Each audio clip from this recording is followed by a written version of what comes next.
మధ్య అవతరించెను, లేకపోతే డేరా వేసెను. కూర్చున్న మీరు వింటున్నారు.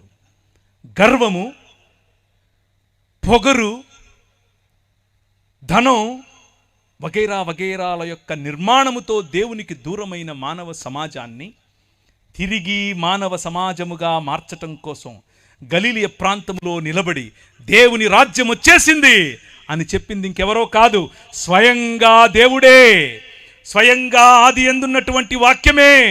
ఏ వాక్యమైతే దేవుని వద్ద ఉండేనో ఆ వాక్యమే, ఏ వాక్యమైతే దేవుడై ఉండేనో ఆ వాక్యమే, ఏ వాక్యమైతే కలిగి ఉన్నదేదియు ఆయన లేకుండా కలుగలేదు అని చెప్పారో ఆ రాజు మన మధ్యకు వచ్చేశాడు.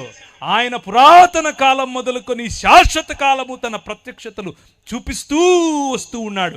ఆ రాజును చివరికి మన వద్దకు పంపాడు.